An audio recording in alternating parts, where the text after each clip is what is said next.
intinya adalah kita harus break the mental block untuk mau ngomong. Ajarkan soft skill tidak hanya mereka harus berpikir kreatif, tapi mereka juga harus endurance, ulet.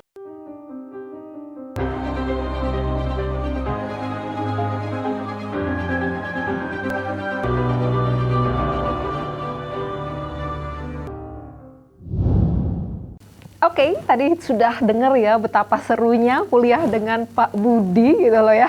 Karena juga jujur saya juga dulu pernah merasakan, makanya kayak yang dulu tuh kayak aduh gila keren banget ya Pak Budi ngajar gitu loh ya.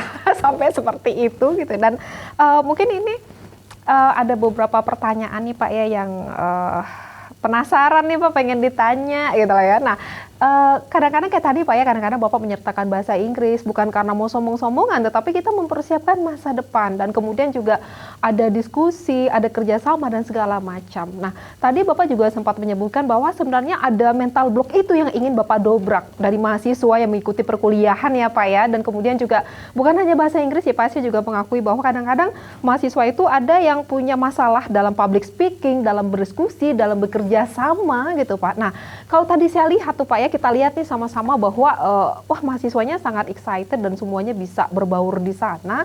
Nah, kira-kira gimana sih Pak cara Pak Budi itu untuk menghilangkan mental block tadi Pak, sehingga anak-anak tuh mahasiswa tuh confidence akhirnya mau mencoba, kemudian juga karena kayak tadi ya kata Bapak ya bisa tuh karena biasa gitu. Nah, kira-kira tipsnya tuh seperti apa sih Pak, kok bisa menghancurkan lah gitu kira-kira mental block yang ada pada mahasiswa yang mungkin kadang yang aduh keluar dari zona aman, misalnya nggak mau bahasa Inggris, nggak mau diskusi, nggak mau ngomong di depan. Nah, itu gimana Pak kira-kira Pak? Saya kira yang pertama itu kita perlu membangun self confidence dari mahasiswa. Oke, self confidence. Artinya begini, pada waktu seorang itu mencoba untuk menyampaikan, bertanya dalam bahasa Inggris dan sebagainya, kemudian terpatah-patah dan sebagainya itu, saya tidak sama sekali saya tidak menertawakan ataupun mengoreksi. Tidak. Artinya yang penting saya memahami apa maksud dia. Ya. Dan kemudian saya meyakini bahwa Allah bisa oleh biasa.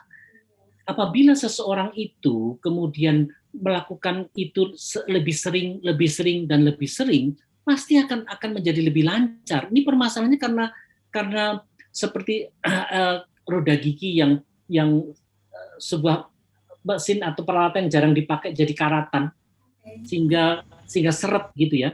Tapi saya kira dengan mulai dipakai pelan-pelan gitu, dan kemudian juga di dalam kelas itu ataupun di dalam interaksi itu, saya selalu katakan bahwa saya tidak menilai grammarmu, apakah itu present tense, past tense 14 itu. Tidak, tetapi yang penting adalah kamu bisa mengkomunikasikan maksudmu. Ya. Nah, kemudian dengan berjalannya waktu, kemudian kan mahasiswa itu kelihatan saling encouraging one another. Ya, jadi dengan demikian saling ada yang memang kelihatan lebih bagus daripada yang lain. Tetapi mahasiswa itu rupanya saling mendorong satu dengan lain. Bahkan kadang-kadang dalam presentasi itu kan mereka misalkan ada 5 orang dalam satu grup, harus mempresentasikan tentang satu topik, diberi waktu misalkan 12 menit maksimum ya. Nah, mereka berbagi tugas kan, itu kan kelihatan bahasa Inggrisnya kan berbeda-beda ya. Iya. Tidak apa-apa, biarkan membangun self confidence, karena kelihatannya mental block itu ada di situ, self confidence. Kembali, kita itu sudah belajar dari waktu mungkin lebih dari 10 tahun kita belajar bahasa Inggris ya, tetapi mengapa kita tidak bisa menggunakannya dengan baik ya, karena saya kira karena jarang dipakai. Coba pikir itu ya, waktu saya sekolah di medicine itu kan ceritanya ada orang Indonesia yang datang bawa anak kecil nggak bisa bahasa Inggris. Anak-anaknya itu masih kecil, nggak bisa bahasa Inggris. Dalam tempo 4 bulan sudah lancar. Karena apa? Anak kecil tidak malu. Iya, benar-benar. Tidak malu salah. Pokoknya ngomong aja gitu kan. Ya ngomong saja. Tapi kalau kita salah kan langsung kita, aduh, tensesnya salah. Ya, intinya pas tense, kemudian jadi present tense. Sudah nggak usah pusing, nggak usah peduli, ya nggak usah peduli, ngomong aja. Nah, kelihatannya saya merasa ada sedikitnya berhasil lah, karena saya pernah melihat statistik dari mahasiswa di FTMD yang melanjutkan studi ke luar negeri. Ya, seingat saya teknik penerbangan, teknik aeronautics dan teknik mesin itu hanya sekitar 10% atau kurang alumninya yang studi melanjutkan studi lanjut. Ya, tetapi untuk material itu kalau saya tidak salah angkanya 15%. Ya. Dan tentu saja dosen-dosen kita pasti mendorong untuk studi lanjut, tetapi kadang-kadang itu merasa tidak confidence bahwa aku bisa gitu loh, bisa untuk studi lanjut di dalam bahasa yang asing. Ya, kalau bahasa Inggris kan umum ya dipakai ya, bahkan di Jepang banyak ada international class dan sebagainya. Nah, jadi oleh sebab itu saya merasa membangun self confidence itu dengan bukan false self confidence, bukan self confidence yang false ya, tetapi ini the true self confidence itu dengan cara apa ya, berlatih. Ya, memang kamu jarang berlatih maka bahasamu seperti itu, tapi kalau kamu makin lama makin berlatih, bukankah akan menjadi tambah baik?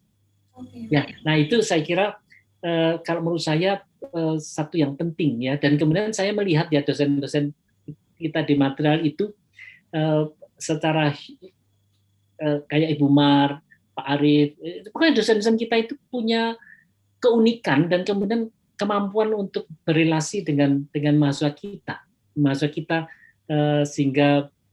sehingga mereka pasti tidak cuma belajar sesuatu yang untuk kepala mereka, tapi dari dosen-dosen kita ya itu pasti akan belajar juga hal-hal yang beyond kognitif gitu. Wah, berarti harusnya nggak ragu nih Pak ya buat yang nonton buat masuk ke teknik material, karena memang dosennya sangat qualified dan terutama nih Pak Budi mata kuliahnya sangat memberi ruang untuk confidence-nya muncul, kemudian juga kreativitasnya, dan akhirnya jadi berani melakukan banyak hal yang tadinya mungkin nggak berani, seperti bicara di depan publik, kemudian bahasa Inggris dan lain sebagainya gitu. Dan Pak Budi itu memang nggak pernah marah gitu loh ya, dan memang nggak pernah, paling tersenyum aja gitu, dan itu mungkin yang membuat mahasiswa juga merasa nyaman gitu loh ya, jadi kayak baik banget gitu maksudnya. Dan kok bisa sih pausnya tuh, artinya kalau bisa seorang dosen seperti Pak Budi tuh kayaknya spirit menjadi guru gitu Pak ya, tuh bener-bener itu menjadi pendidik itu luar biasa. Nah, kalau kita boleh tahu nih Pak, kenapa sih Pak kok bisa menjadi dosen yang sangat, maksud saya tuh kayak ngajar tuh sabar dan bener-bener tuh berusaha sekuat tenaga untuk mengeluarkan potensi mahasiswa, karena kadang-kadang dosen ya udah gua ngajar selesai gitu, tapi ini kan enggak, tuh berusaha supaya mereka jadi confidence, kemudian mau berlatih bahasa Inggris, kemudian juga banyak hal yang dibangun seperti tadi, dan sampai mempersiapkan pemimpin masa depan Indonesia. Nah, kira-kira menjadi seperti itu tuh motivasinya apa, atau mungkin dapat inspirasi dari mana Pak? Ya, saya kira saya harus bercerita sedikit latar belakang keluarga saya ya. Ya, baik Pak. Bapak saya itu seorang guru, ya, guru SPG. SPG itu adalah sekolah pendidikan guru. Kalau zaman dulu sekolah SPG itu setara SMA, kemudian untuk mengajar menjadi guru SD. Jadi ini sekolah untuk guru SD. Oke. Ya. Nah, kemudian ibu saya itu lulusan SGTK, Sekolah Guru Taman Kanak-kanak ya. Jadi kedua orang tua saya itu memang guru ya. Jadi waktu kecil sebelum saya sekolah pun saya itu kan suka ikut bapak saya itu ke sekolah. Nah, artinya ke sekolah itu maksudnya cuma hang around aja di sekolah karena belum sekolah kan ya. Jadi lihat ruang kelas, lihat orang ngajar, duduk di ruang guru ya, namanya anak guru ya. Tapi pada waktu saya SMA sampai universitas, saya sama sekali tidak berpikir menjadi guru. Saya tidak berpikir seperti itu sampai kapan saya mulai berpikir itu? Sebenarnya ini dalam tanda kutip gara-gara ya Pak Marjono dan dalam gara-gara yang positif ya, gara-gara yang positif.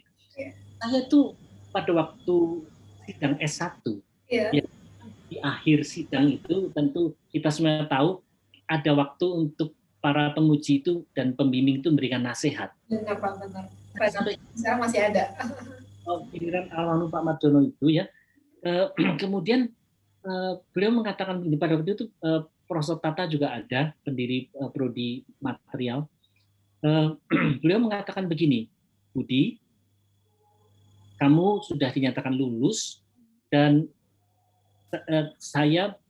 kami mempersilahkan untuk kamu memilih profesimu, tetapi kami menawarkan profesi sebagai dosen. Saya pada waktu itu sampai tidak bisa ngomong karena apa? Karena saya heran. Mengapa? Saya tidak merasa very smart. Saya bukan seorang mahasiswa yang cum laude. Saya banyak aktivitas di luar dan sebagainya gitu ya. Tetapi saya bukan yang tipe cum laude. Saya mahasiswa yang ya kalaupun above average ya above average dikit lah. Ya. Bapak ngerendahin diri, Bapak cerdas kok.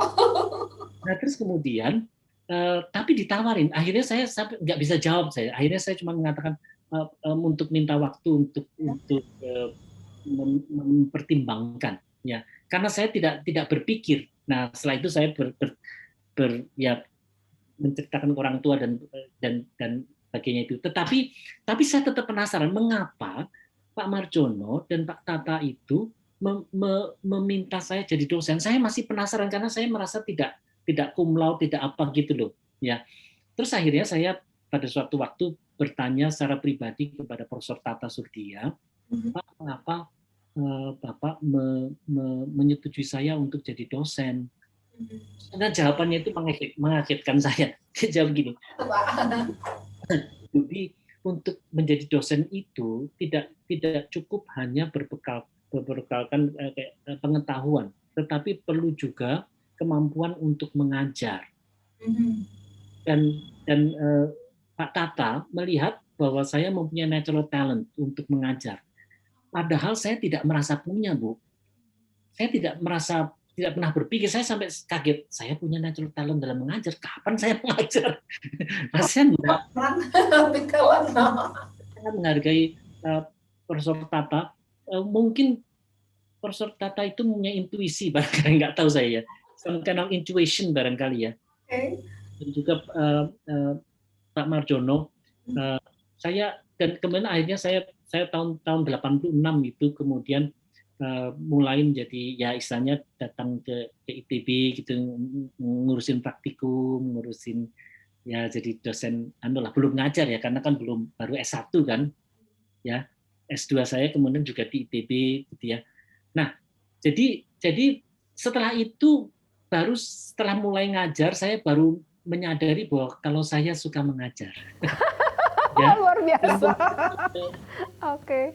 Bagi saya kalau mengajar itu kalau digambarkan itu seperti ikan ketemu air.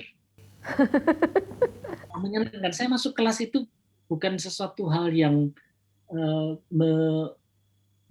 menyebalkan ya. Saya tidak merasa sebal untuk masuk kelas ya. Kalau ngoreksi memang capek. Kalau ngoreksi beda masalah ya Pak itu ya. Dan kemudian saya itu saya ingin kelas itu mempunyai suasana yang konstruktif. Dan saya merasa saya tidak pernah marah dalam kelas.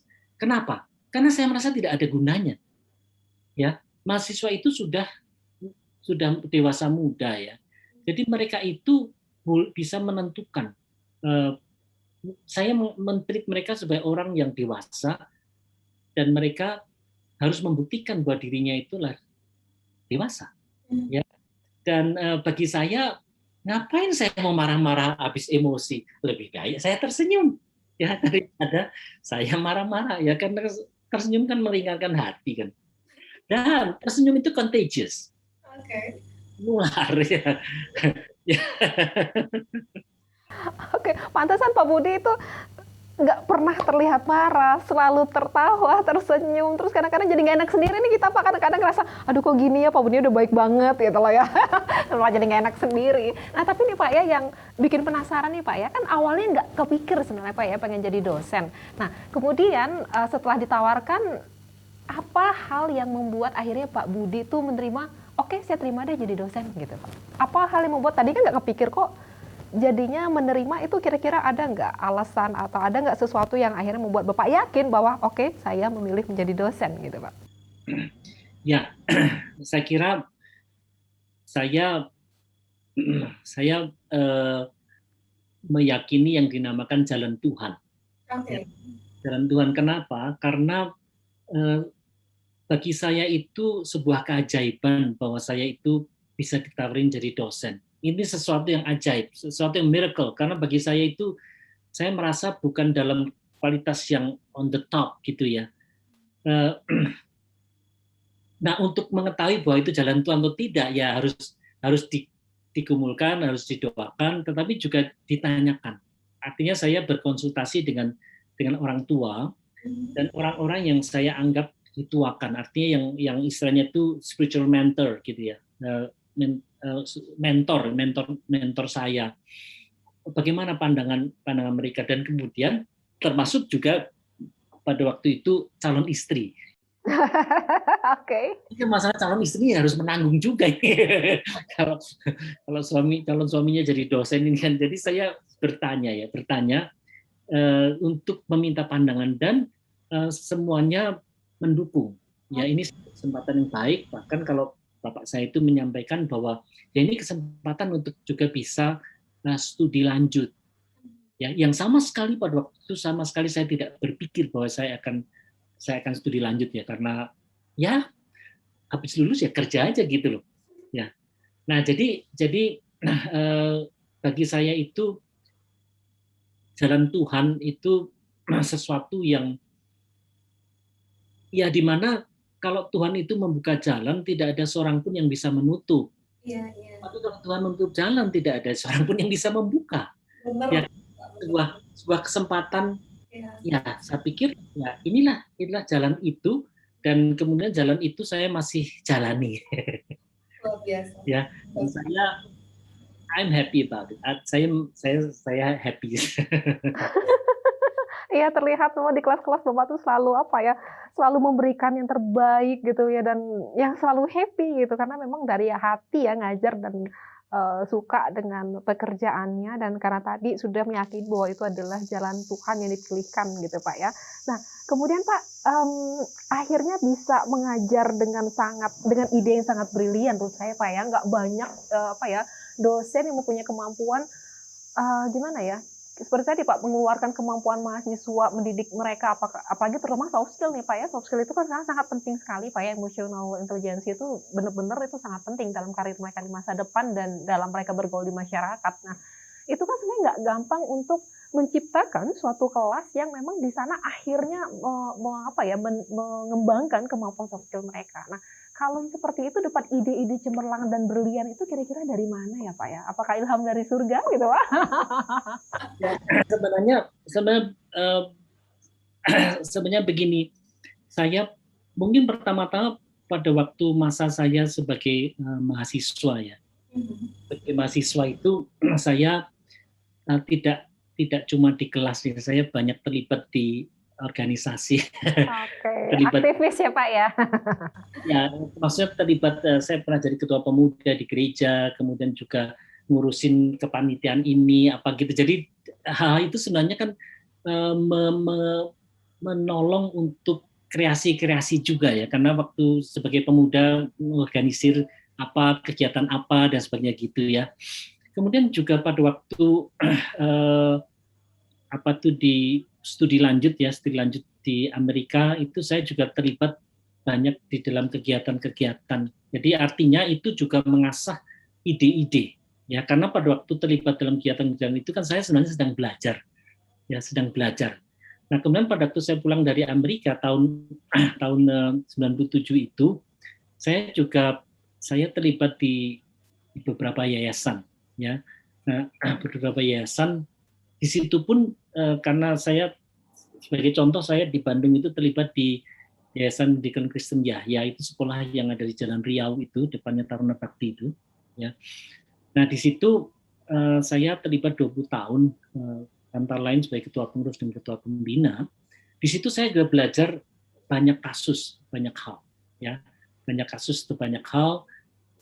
Kemudian juga di beberapa yayasan lain. Jadi sebenarnya ini lifelong learning itu terjadi on the way begitu. Kemudian satu hal lagi, saya juga sejak 12 tahun yang lalu terlibat di sebuah NGO ya, NGO di Jakarta namanya Institut Lemena, di mana Institut Lemena itu bergerak di bidang sosial politik kemasyarakatan, sehingga saya belajar tentang RUU, belajar tentang hal-hal yang berkaitan dengan Pancasila, kewarganegaraan. Saya belajar business model generation, value proposition design. Ilmunya bukan hanya material, makanya kayak gini ngajarnya. Nah, jadi saya bahkan maksudnya saya juga ke berbagai maksudnya ke kegiatan-kegiatan seperti itu yang sebenarnya menolong untuk menambah ide, ya, mempertajam ide dan kemudian juga menambah skill juga, ya, sehingga pada waktu ngajarin tentang misalkan value proposition design dan business model generation itu tidak sekedar teori, tetapi karena saya sudah mencoba berbulan-bulan belajar, ya, bersama dengan NGO itu belajar sampai untuk bisa mengajarkan ke orang lain pada waktu itu, sehingga pada waktu itu harus diadaptasi ke dunia mahasiswa itu menjadi lebih mudah karena saya sudah pernah belajar, ya. Jadi dengan demikian yang diajarkan itu bukan sekedar teori yang langsung diambil dari buku, tetapi saya pernah bergumul jatuh bangun karena nggak ngerti. Tapi hebat tuh masa-masa kita itu, saya kagum tuh. Mereka hanya diajarin dalam waktu 1 minggu, ya. Mereka bisa membuat dengan baik. Padahal saya merasa saya berbulan-bulan belajar, berbulan-bulan belajar masih salah-salah. Tapi mereka bisa waktu singkat itu saya merasa gembira yang ngajar anak-anak material itu, ya, karena anak-anak material itu potensinya saya lihat besar, ya. Jadi bukannya pesan sponsor, tapi ya juga. Pesan sponsor juga nggak apa-apa, Pak. Material, ya, sebenarnya Anda tidak cuma belajar memperbesar, mengisi kepala, ya, tetapi sebenarnya Anda juga belajar mengisi hati, ya. Saya kira itu sesuatu hal yang sangat esensial di dalam pendidikan, ya. Dan saya juga saya senang itu di material itu, ya, friendly. Saya merasa anak material itu friendly, ya. Perhatikan saja kalau di koridor, kalau ini masalahnya kalau waktu tatap muka dulu, ya. Saya mau ngajar di material itu, anak-anak material itu friendly dan willing to help. Ya, saya masih ingat pada waktu ada seorang mahasiswa material yang agak berkemampuan kurang, tetapi bagaimana teman-temannya itu mencoba membantunya. Aduh, saya mendengar atau melihat itu saya gembira, ya. Itu sebenarnya memperbesar hati, ya. Jadi saya melihat mahasiswa material itu tidak cuma maunya sendiri, ya. Kalau saya lihat, kalau ada teman yang itu rasanya kelihatannya kok saya merasa, ya, kok cukup kompak gitu loh. Ada satu yang menarik, ya. Mungkin 2 tahun yang lalu ya. Kelas waktu itu adalah kelas Rancop, kelas experimental design, ya. Kemudian saya baginya kan random gitu. Terus kemudian si A ketemu si B. Si A yang ketemu itu pada waktu mereka kok teman-temannya pada ketawa. Oh iya, saya ingat, saya tahu anak itu, Pak, ya. Benar-benar.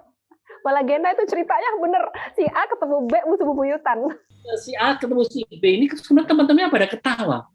Karena ternyata rupanya ini di opposite, jadi karakternya itu seperti opposite gitu loh, yang satu ke sana satu ke sini, tapi kebetulan mereka diundi atau secara random dihitung begitu masuk dalam satu grup yang sama. Itu universe yang meminta mereka bergabung gitu, Pak, ya. Kemudian mereka bisa bekerja sama dengan baik akhirnya, Ya, justru di dalam keberbedaan itulah terletak kekayaannya. Ya, terletak kekayaan sehingga saya melihat kelompok itu bagus kok, hasil laporannya itu bagus. Jadi bukan karena kemudian mereka itu punya opposite characters gitu ya, yang satu begini, yang satu begini, dan sepertinya sangat bertentangan ya. Tapi ternyata pada waktu mereka bekerja sama, mereka bisa. Ya. Dan saya yakin kalau mereka disuruh milih sendiri, pasti akan memilih yang istilahnya itu yang senada. Tapi karena di Random ya. ininya itu pokoknya ya diacak disuruh ngitung, jadi nomor satu. Jadi kan itu kan tidak bisa ditentukan, dan ternyata mereka bisa. Jadi oleh sebab itu saya kembali katakan bahwa saya bangga ya, saya senang mengajar di teknik material itu tidak hanya pada umumnya kemampuan kognitifnya itu baik, ya, tapi juga mungkin juga suasananya juga, atau bagaimana dengan dosen-dosen dan MTM juga saya kira berperan ya, sehingga ada chemistry di mana kekeluargaan gitu Pak ya, ada gitu. Nah itu dia, ya kekeluargaannya itu kelihatan baik ya, sehingga kalaupun dibagi kelompok itu sepertinya it doesn't matter, mau ketemu dengan siapa aja bisa gitu. Nah itu saya harus acungi jempol, itu satu hal yang baik ya, dan itu suasana yang seharusnya dirindukan. Iya, di dalam dunia pendidikan. Nah, kalau mau masuk universitas gitu ya Bu Maria. Iya, bener. Kalau misalnya dengar cerita dari Pak Budi menarik banget, Pak, ternyata ada latar belakang orang tua yang juga pendidik, dan kemudian ternyata nggak nyangka juga bakalan jadi wah luar biasa banget, Pak. Dan tetapi nih, kalau saya lihat poin yang sangat penting nih tadi dari disampaikan sama Pak Budi itu adalah Pak Budi sebelum mengajar itu belajar gitu loh, Pak. Padahal mahasiswa tuh belajar kadang cuma ujian. Nah, kenapa sih kok bisa sih Pak menumbuhkan kayak kecintaan yang luar biasa dalam belajar, jadi selalu ingin tahu dan dari situ mungkin berbagi ilmu lagi gitu. Dan kadang-kadang kan orang kalau sudah dokter, ya udah dokter gitu, so what gitu loh, terus kadang-kadang nggak mau belajar lagi. Tapi di sini tadi kita semua sama-sama mendengar dari Pak Budi bahwa masih belajar ini itu dan itu di luar spek teknik material ya, jadi belajar apapun. Dan kira-kira nih Pak, kenapa sih Pak kok bisa punya semangat belajar yang sangat tinggi seperti itu? Dan apa ya, kami juga ingin seperti itu Pak, jadi terinspirasi. Kira-kira apa sih yang menjadi latar belakang atau motivasi sehingga belajar terus gitu Pak? Ya, saya itu senang membaca, and I enjoy. Tapi saya tidak cuma membaca satu jenis buku, ya. Karena kadang-kadang kebutuhan itu menyebabkan saya harus membaca hal-hal yang lain. Salah satu yang paling challenging itu bagi saya itu, Bu Mar, adalah diminta ngajar filsafat ilmu. Aduh Pak, saya aja dengarnya kayak, filsafat apa itu? Itu saya tidak tahu mengapa ya. Karena pada waktu itu Profesor Indro Nurhadi, pada itu kepala ketua pascasarjana di FTMD itu menunjuk saya. Universe yang menunjuk Pak. Saya kok yang memang muka saya kayak filosof gitu. Tapi mungkin ada sedikit latar belakang. Memang beberapa bulan sebelumnya itu Profesor Indro dengan saya itu mewakili ITB untuk mengikuti kursus di Total Indonesia di Banjarmasin, di Balikpapan. Nah kemudian 10 hari itu kami berdua, ya karena selain ikut kursus, habis itu kan hang around aja, makan di mall apa gitu. Jadi kita banyak ngobrol ya. Ya barangkali Pak Indro itu kemudian melihat, wah mungkin nih Pak Budi nih barangkali cocok tuh ngajar filsafat nih barangkali ya. Nah permasalahan saya kan nggak pernah ngajar filsafat Bu. Berarti kan saya harus membaca, menyiapkan filsafat ilmu itu sebenarnya ngajar apa? Bener Pak, saya tidak diberi silabus Bu, karena tidak ada silabusnya. Saya tidak diberi arahan dan sebagainya. Pokoknya dikasih mata kuliah, silakan dikelola. Dan kadang-kadang mahasiswanya juga ada mahasiswa asing ya, ada mahasiswa dari Myanmar, ada Vietnam ataupun Thailand apa gitu ya. Dari Bekasi juga ada mahasiswa asing Pak, Bekasi planet lain. Ya kadang-kadang harus bahasa Inggris juga. Jadi oleh sebab itulah saya memang kemudian membaca buku-buku yang ke arah filosofi ya. Karena filosofi sebenarnya karena kebutuhan, karena kebutuhan, tetapi kemudian juga ya lama-lama enjoy, dan kemudian juga tantangannya adalah bagaimana membuat kelas itu menjadi tidak membosankan. Bener-bener Pak, namanya juga udah filosofi ya Pak ya. Nanti itu yang tapi kelihatannya saya belajar juga. Jadi saya diberi tugas itu tahun 2008, Bu Umar. Jadi sekarang sudah tahun 13, ya tahun ke-13, maksudnya tahun ke-13 saya mengajar itu, dan ya lebih berpengalaman lah ya, lebih berpengalaman di dalam mengajar filsafat ya. Nah, kemudian terkaitan dengan membaca, ini sebenarnya juga saya akan beri contoh. Ini kan salah. Nah ya, maksudnya ini yang tadi ya, value proposition design ini kan ini ya harus dilihat-lihat. Kemudian tentang business model generation ini juga harus dilihat-lihat, walaupun rada tebal juga. Jadi memang sebagai dosen itu mau tidak mau harus membaca dan harus belajar. Apalagi zaman sekarang ini challenging sekali ya, karena kan mahasiswa bisa ngecek ya. Dan itu benar atau enggak. Iya. Saya mengambil sikap begini, saya turut belajar. Artinya kalaupun saya salah, saya harus akui bahwa saya salah. Kalau saya salah, artinya ada hal yang saya tidak tahu. Kadang-kadang saya waktu masa presentasi itu saya juga duduk dengar dan belajar. Karena apa? Karena yang dipresentasikan saya juga kayak mengerti, apalagi tentang manajemen dan entrepreneurship. Saya juga bukan ahli. Jadi yang dia sampaikan itu mengajar saya juga.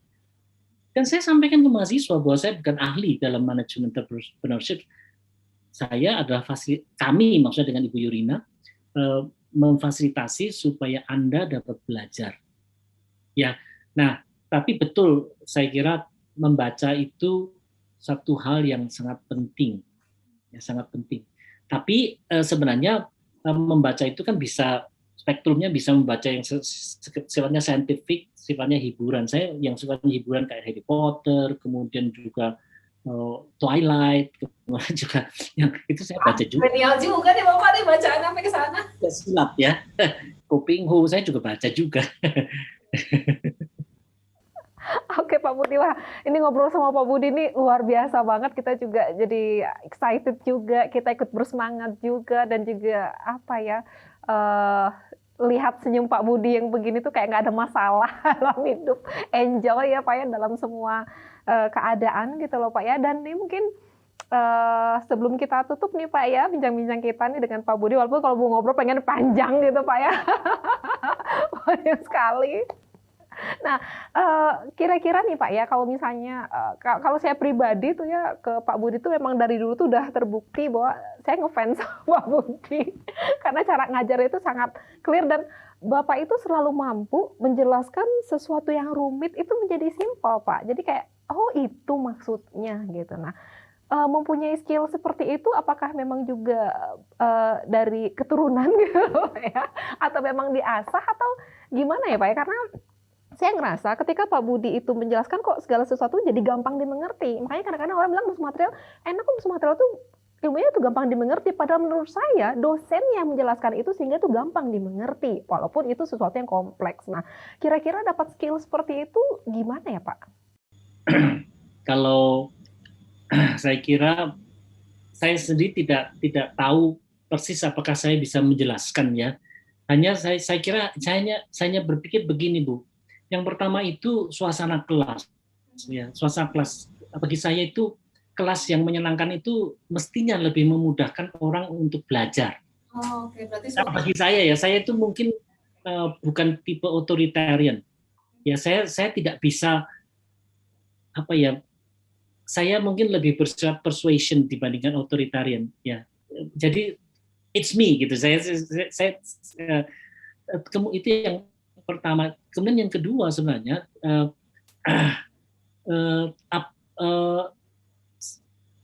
ya ada hal-hal yang Allah bisa oleh biasa. Artinya tidak selalu berhasil Bu. Kadang-kadang mungkin karena ngajarnya sudah sering, jadi artinya mungkin bisa lebih memahami hal-hal menjadi pertanyaan bagi mahasiswa. Ya, mungkin begitu. Artinya kalau misalkan saya baru 1, 2, 3 tahun mengajar, struggle. Pas awal itu saya tentu struggle, tetapi barangkali ini ada experience juga. Jadi ada jam terbang juga yang menolong untuk bisa mengetahui contoh yang lebih baik dibandingkan yang lain. Ya, itu hal yang kedua yang menurut saya penting dan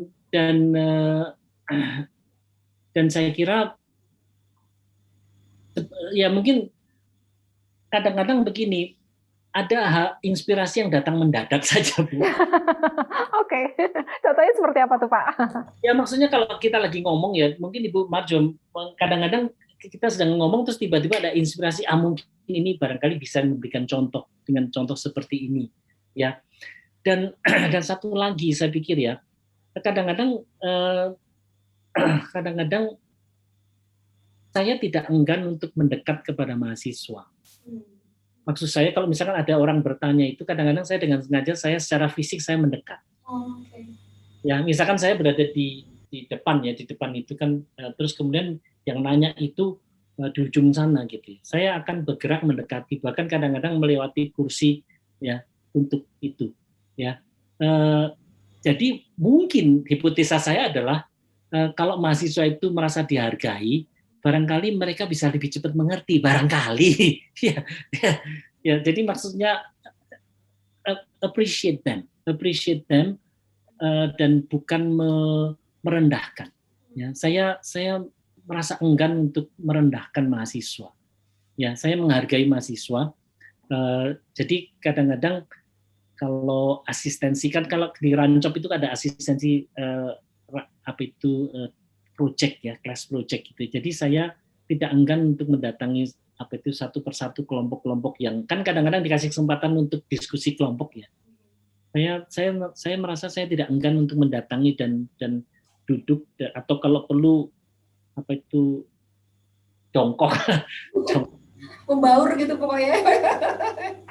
Saya tidak merasa risih gitu loh, Bu. Ya sama aja gitu loh bagi saya. Dan saya apakah itu ya, tapi kalau kemampuan mengajar, saya kira kita semua mempunyai kemampuan. Dosen-dosen material itu menurut saya punya kemampuan mengajar yang baik ya. Itu yang Bu ya.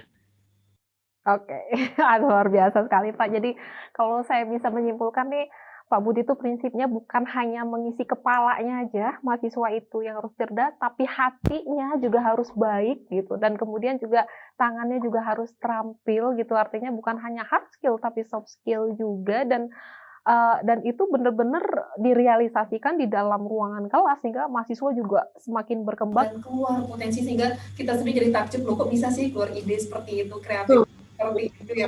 Masalah itu kreatif. Saya bilang hanya perlu diarahkan kreativitas mereka itu kalau keluar membuat geleng-geleng bagus ya, bagus. Nah, ini Pak, tinggal berapa poin lagi nih yang kita masih penasaran. Kalau nih Pak ya, seandainya ada yang lagi nonton nih, ya mungkin emang pengen masuk material, atau misalnya lagi bingung milih jurusan apa ya, atau orang tuanya juga membantu memilihkan, kadang-kadang mengarahkan gitu. Nah, kalau menurut Pak Budi sendiri gitu Pak, yang sudah hampir 35 tahun Pak, hampir 40 tahun ya ngajarnya Pak ya, artinya udah 30 tahun lebih gitu Pak ya, mengajar di teknik material, kenapa sih harus memilih teknik material? Kira-kira begitu Pak. ITB, ada ujungnya Pak, ITB. Ya. Saya kira kalau bagi saya ada dua hal yang bagi saya itu penting di teknik material di ITB itu, tanpa mengecilkan teknik material di universitas lain, tetapi maksudnya yang saya tahu kan cuma di ITB ya. Saya kira yang pertama itu ilmu material itu ilmu masa depan. Karena selama kita hidup di bumi, ya pasti di mana saja, kapan saja, mesti perlu material. Ya, perkembangan baik itu elektronika, perkembangan tentang baterai, perkembangan tentang nanomaterials, itu semuanya dikembangkan atas dasar ilmu material.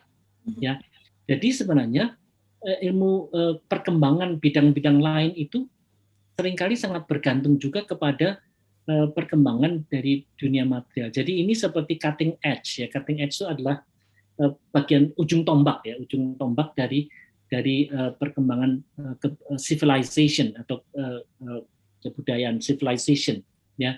Jadi itu hal yang pertama, dan saya kira hal yang pertama itu juga menyangkut bahwa dosen-dosen teknik material itu capable ya, capable.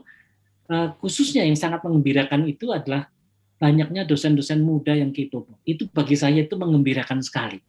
Ya, kalau dulu memang masih sangat terbatas karena kuota pegawai negeri dan sebagainya itu. Tapi sekarang itu dosen kita itu kalau dulu itu cuma 8 atau 9, saya kira sekarang sudah double ya, barangkali sudah sekitar 18 barangkali.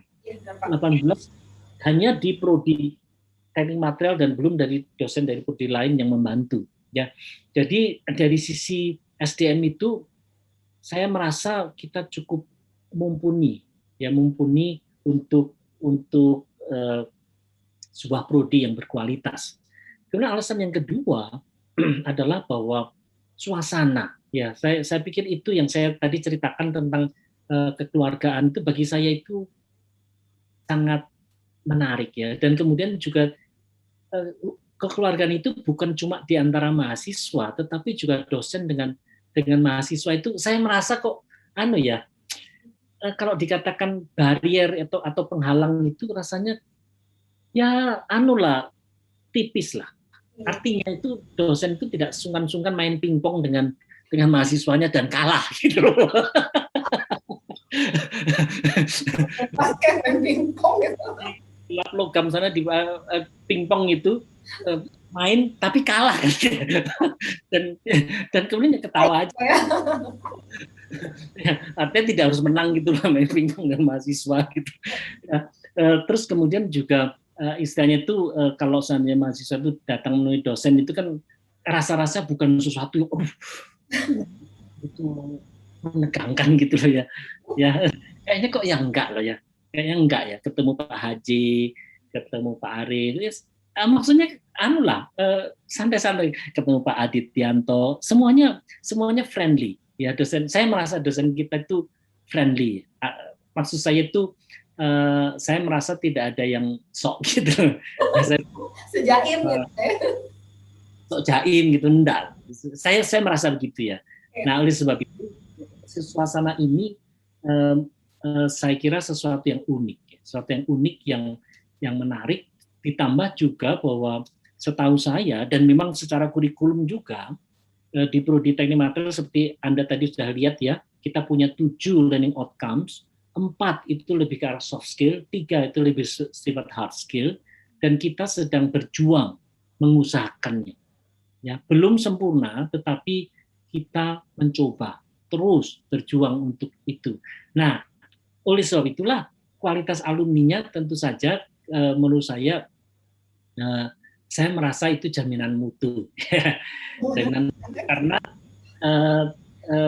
mestinya kalau dididik seperti itu tuh kepalanya itu besar bukan karena sombong, tapi besar karena terisi.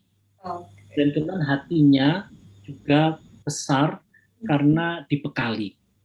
Dan karena kepala dan hati itu yang merupakan internal structure dari human being, maka sifat keluarannya itu tadi yang namanya hand atau berupa tindakan itu seharusnya juga akan selaras ya.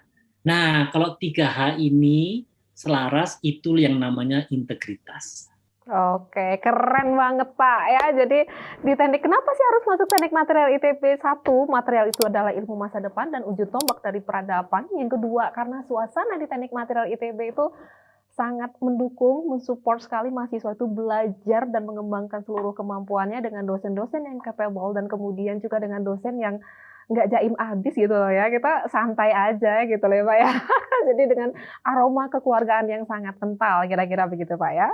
Nah kemudian nih Pak, terakhir nih Pak ya pertanyaannya, kalau Pak Budi sendiri harapannya terhadap apa ya, terhadap manusia muda Indonesia ke depannya kira-kira seperti apa, Pak? Ya, saya itu pertama-tama saya kalau saya melihat anak muda, artinya kalau saya baik itu secara online ya kalau ngajar ataupun tatap muka pada waktu dulu masih bisa tatap muka, saya itu selalu senang. Karena kalau saya melihat anak muda, itu saya melihat masa depan. Ya. Umur saya sekarang tahun ini adalah 60 ya. 60, jadi artinya secara natural maka umur itu akan terbatas. Ya. Tetapi melihat apa itu bibit-bibit yang baik itu menyenangkan hati.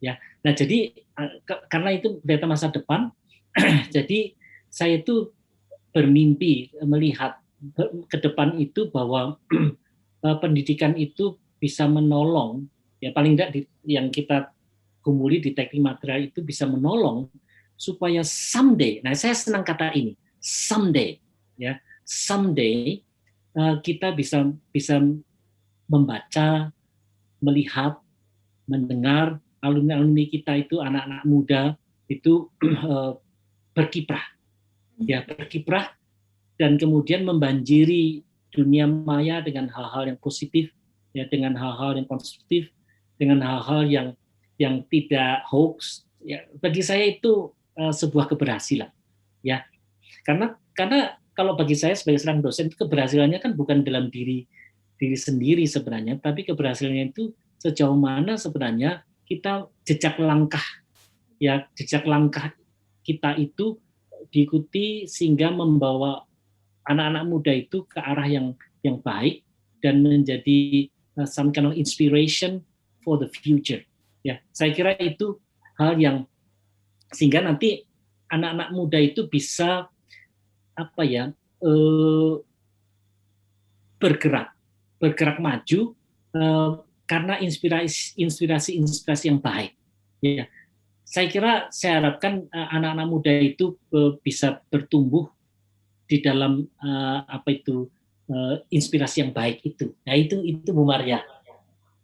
Oke, keren banget Pak nih.